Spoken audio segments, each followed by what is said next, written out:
बताती है, जब वो छोटे थे तब वो बारात जाया करते थे और उनकी माँ को सब लोग सामान फेंक के दिया करते थे, कपड़ा साड़ी कुछ भी, तो वो फेंक के दिया करते थे और कहते थे थोड़ा सा उधर हो जाओ उधर। और फिर यही क्वेश्चन वो अपने माँ से पूछा करते थे, तो वो बताती थी कि हम लोग अछूत क्या करते हैं, इसीलिए हम लोग साथ ऐसा व्यवहार करा जाता है। और मैं आपको ये बताता हूँ, एक दिन जब राशन नहीं आया होता है तो उन्हें प्यासे रहना पड़ता है, क्योंकि वो तो अछूत है, इसीलिए वो पानी छू नहीं सकते, तो फिर वो प्यासे रहते हैं और घर पे प्यासे जा रहे थे हम लोग एक साथ, तभी उन्हें रात में खराब दिख गया, तो फिर वो पानी पीने गए, तभी हमें कुछ लोग आए और उन्हें मारा, फिर गाँव साहब से चले गए लड़ाई के साथ। और फिर क्या हुआ, जब समर वेकेशन आई तो उनके पिताजी ने पूछा कि उनके पिताजी ने बताया ना कि जहाँ हम जॉब करते हैं वहाँ आ जाओ बेटा और एंजॉय कर लेना आके। तो बाबा साहब और वो बहुत खुश थे भाई। और फिर बाद में वो जा रहे थे तो फिर उन्हें क्या होता था, वो बैठ जाते हैं और फिर बाद में रात हो जाती है, उनके पापा भूल जाते हैं कि हमें तो बच्चों को भी लाना है बच्चों को। और फिर रात हो जाती है, छुट्टी का काउंटर था ट्रेन का, उन्होंने कहा ये तो सोना पहने, हाथ सोना पहने, बहुत अच्छी जाते हैं। और जब पूछा तो फिर बताया बाबा साहब ने कि हमारा नाम अम्बेडकर है और हम अछूत जात में हैं। तो फिर वहाँ पे बैलगाड़ी वाले थे कुछ लोग, बैलगाड़ी वाले, और उनमें से कोई तैयार नहीं था बाबा साहब को लेने के लिए, क्योंकि वो अछूत है, सबको पता चल गया था। और फिर बाद में क्या हुआ कि एक बैलगाड़ी वाला तैयार हो गया, पर एक शर्त पे कि तुम्हें चलानी पड़ेगी बैलगाड़ी, तुम्हें बैलगाड़ी चलानी पड़ेगी और दुगने पैसे भी देने पड़ेंगे। तो फिर बाबा साहब ने शर्त मंजूर कर ली, तो फिर वो बैलगाड़ी चलाने लगे और दुगने पैसे भी दे दिए। 100 रुपए की थी, उनने 200 दिए, लेकिन 2-4 किलोमीटर चला के वो चला पा रहे थे, इसीलिए बैलगाड़ी वाला चलाने लगा। फिर बाद में उसने दुगने पैसे दे के अपने पाँव का पूछे और वह जहाँ जॉब करते थे गाँव, तो वहाँ गए और उनके पिताजी से पूछा बाबा साहब ने कि ना कि इस स्टाफ को कैसे सही करें, हम लोग साथ ऐसा तैयार कैसे करते हैं, क्यों करते हैं। तो उनके बाबा बताते हैं कि हम लोग अछूत जात में अच्छा काम करना चाहिए, करना ही चाहिए, तो फिर तुम्हें खूब पढ़ना पड़ेगा बेटा। तो फिर वो तब तक खूब पढ़ने लगे, रात दिन पढ़ने लगे और उनके पापा रात के 2 बजे उठाते थे पढ़ने के लिए। और एक दिन क्या हुआ कि वो पार्क में पढ़ रहे, क्योंकि वो लाइब्रेरी में पढ़ नहीं सकते थे क्योंकि वो अछूत थे, तो फिर वो पार्क में पढ़ रहे थे। और फिर क्या हुआ था, एक आदमी था गेलखबर नाम का, वो हर एक दिन उन्हें देखता था और सोचता था कि एक दिन से बात करे। तो एक दिन उनसे बात करी और बाबा साहब ने बताया कि हमारा नाम अम्बेडकर है और हमसे दूर रहना, हमें छूना मत, क्योंकि हम छूट जाते थे तो हमें मारोगे बाद में।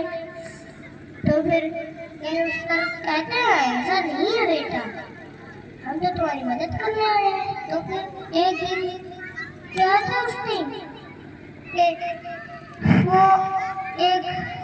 वो थे साहू जी महाराज, उनके पास ले जाते बाबा साहब को गेलखबर जो आदमी थे और उनसे बहुत सारे क्वेश्चन पूछते हैं साहू जी महाराज और फिर सारे आंसर बता देते हैं बाबा साहब। और फिर क्या होता है कि जो साहू जी महाराज थे वो बहुत खुश हो गए। तो फिर उन्होंने एक चीज सोची कि अब तुम ऐसे पढ़ा करो तो फिर हम तुम्हें हर एक की सैलरी में 50 रुपया दिया करेंगे। तो फिर क्या हुआ, वो खूब पढ़ते, हर दिन में 50 मिलते, ऐसे वो विदेशों अमेरिका जर्मनी में पढ़ गए। फिर क्या हुआ, फिर जब वो अपने घर आए बाहर इंडिया में, तो फिर उनकी शादी हो गई। उनकी पत्नी का नाम था रामाबाई। और एक दिन उन्हें सैलरी में 500 मिल गए। तो फिर 500 से वो बाजार गए और उनने देखा कि यहाँ तो ढेर सारे बुक हैं। और जो उनके बच्चे उनकी सोच रही थी कि यहाँ पे हम लोगों से बहुत सारे सामान लाएंगे, चॉकलेट लाएंगे, कपड़े लाएंगे, खिलौने लाएंगे अच्छे अच्छे, पर ऐसा नहीं हुआ। वो जब घर आए मार्केट से तो फिर क्या हुआ कि वहाँ तो किताबें थी ढेर सारी, कानून की किताबें थी। और फिर जैसे ही गए कुर्सी पे बैठ के अपने कमरे में पढ़ रहे थे। और इतना बिजी हो गए थे कि शाम रात, फिर लास्ट में क्या हुआ कि जब खाने का टाइम हुआ तब भी वो पढ़ते रहे।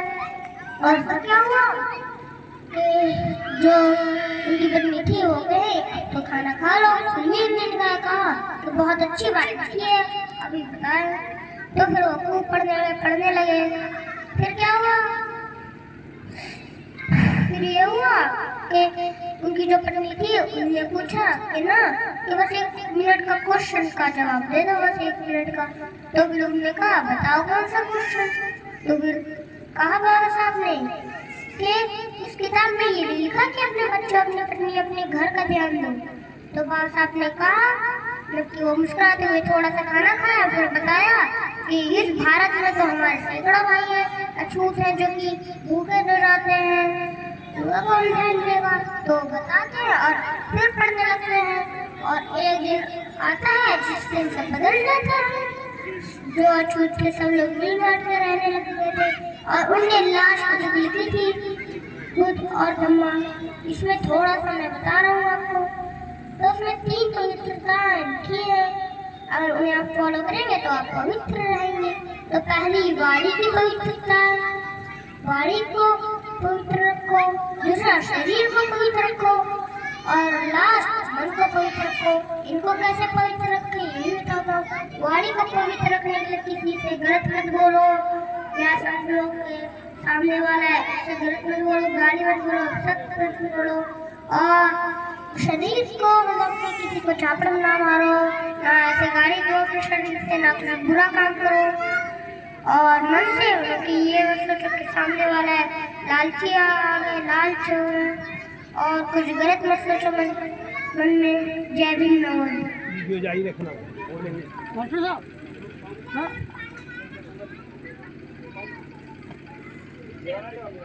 बहुत अच्छा बताया, बहुत अच्छा टैलेंट दीजिए।